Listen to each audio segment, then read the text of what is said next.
Bonjour à tous et bienvenue à la chronique culturelle. Mon nom est Christia Passacci-Pozzi. Aujourd'hui, avec mon collègue Rodrigue, nous allons vous présenter deux pays. Pour ma part, je vais vous faire voyager autour du Pérou, un magnifique pays situé en Amérique latine. Bon voyage à tous! Comme ma collègue Chrysia vous l'a expliqué, nous allons vous parler de deux pays qui sont tellement éloignés. L'un est situé en Afrique et l'autre en Amérique du Sud. Ces deux pays présentent cependant de nombreuses similitudes. Pour ma part, je vais vous parler du Cameroun, qui, à mon humble avis, est le plus beau pays d'Afrique. Vous allez très vite comprendre pourquoi. Mesdames, Messieurs, êtes-vous prêts? Nous débutons notre voyage à travers le Pérou. Les langues parlées au Pérou sont l'espagnol, mais également le quechua dans certaines régions. La monnaie locale est le Nuevo Sol et on calcule environ 2,5 $ pour un sol.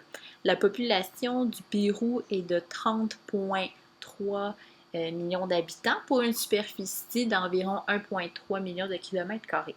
La capitale du pays est le Lima et la fête nationale qui représente la date de l'indépendance du pays face aux colonisateurs espagnols est le 28 juillet 1821. Le Pérou est situé en Amérique du Sud et au nord, on retrouve l'Équateur, à l'est le Brésil, au sud-est la Bolivie et tout en bas au sud le Chili.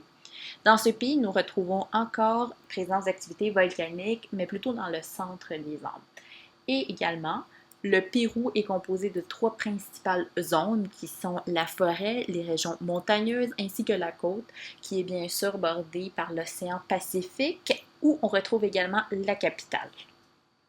Pour ce qui est de la démographie, on compte environ 30 millions d'habitants en 2016 au Pérou. Ce chiffre s'élève à 9 millions pour ce qui est de la capitale de Lima. L'espérance de vie d'un Péruvien est d'environ 71 ans, ce qui est très proche de l'espérance de vie mondiale qui est identifiée à 70 ans et demi. Le Pérou est une société très diversifiée et riche en raison de la migration et de la colonisation, ce qui fait en sorte qu'aujourd'hui, le Pérou représente une population métisse, avec de nombreuses descendances et riche en culture. Pour ce qui est de la culture et des arts, le Pérou est extrêmement riche. D'abord, nous trouvons une grande variété de musiques, comme le folklore, la musique andine, qui utilise les flûtes, très connues comme la flûte andine, la musique afro-cubaine, qui est un héritage de l'immigration des Africains au pays. On retrouve également beaucoup d'artisanat, dont de la poterie, beaucoup de tricot de vêtements faits à la main aux couleurs très riches.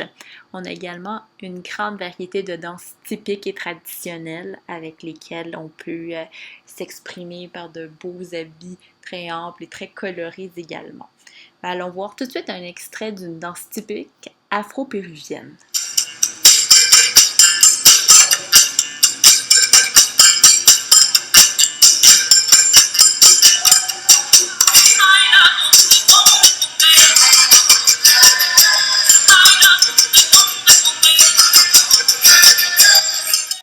Voilà pour l'extrait vidéo. Pour ceux qui souhaitent faire un court séjour ou un long séjour au Pérou, plusieurs attraits touristiques sont disponibles pour vous, dont notamment Cusco pour son fameux Machu Picchu. Vous avez également Nazca qui est reconnu pour les dessins d'animaux sur des kilomètres et des kilomètres de désert.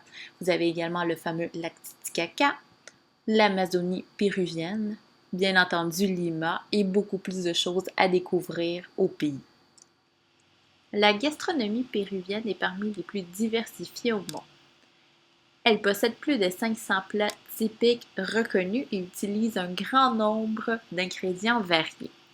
La cuisine péruvienne est beaucoup influencée par l'immigration et on peut également dire que cette cuisine est l'heureuse rencontre entre l'Afrique, l'Asie et l'Europe en un seul endroit, le Pérou.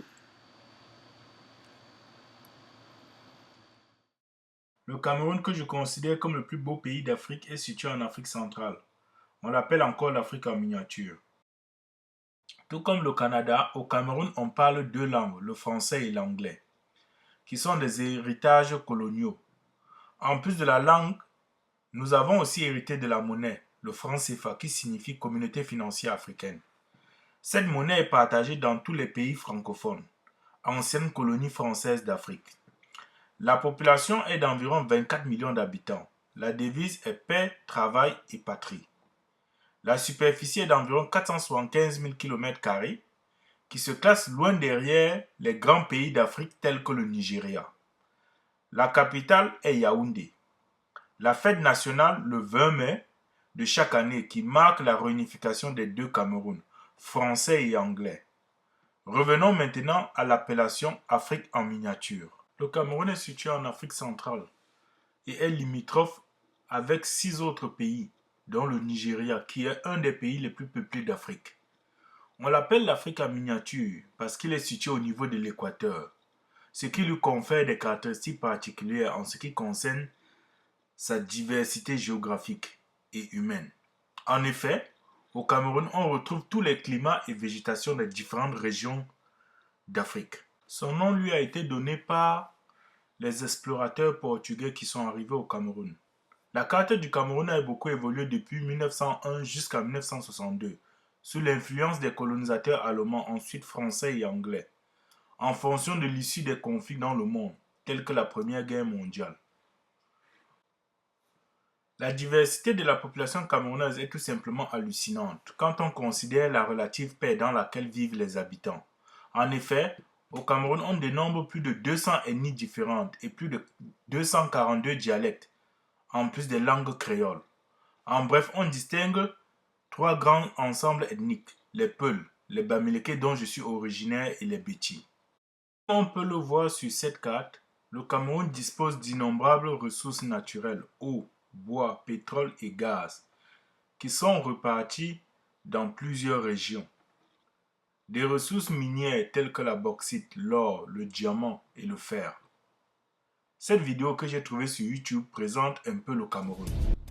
Il plonge sa tête dans les chaleurs du Sahel et se baigne dans l'océan Atlantique. Le Cameroun, pays carte postale, est un vaste parc géologique et botanique qui en fait le pays touristique par excellence. Le Cameroun, toujours décrit comme une Afrique en miniature, est connu pour sa stabilité politique et la diversité et le dynamisme de ses populations. La culture camerounaise est caractérisée par une très grande variété, liée à sa diversité ethnique et par une grande influence des cultures francophones et anglophones. Au Cameroun cohabitent toutes les grandes traditions culturelles de l'Afrique subsaharienne. L'art camerounais est caractérisé par une très grande diversité de styles, liés à son histoire et sa géographie. La musique, la danse et le sport font partie intégrante de la culture camerounaise. Je m'en voudrais si je ne vous présentais pas un rythme très populaire du Cameroun, qu'on appelle le makossa, qui est souvent utilisé pour décrire certains mots qui minent le continent, tels que la guerre, la famine. Bada colonisation, colonisateur. Pourtant c'est l'exploitation de l'Afrique. J'ai pas remis mon nom. Ils ont dit c'est la colonisation. Pourtant c'est l'exploitation. Ah ouais.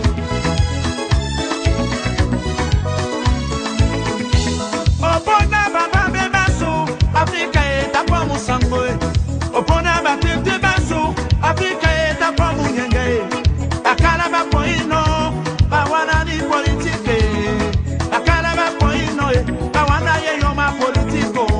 Aujourd'hui, la politique a gâté l'Afrique. Pour découvrir le continent africain, la meilleure porte d'entrée est sans aucun doute le Cameroun. Le Cameroun est un eldorado touristique. Le pays regorge d'importants sites écotouristiques parmi lesquels les montagnes, les lacs, les chutes d'eau, des grottes, des vestiges archéologiques, 2 sites au patrimoine de l'UNESCO.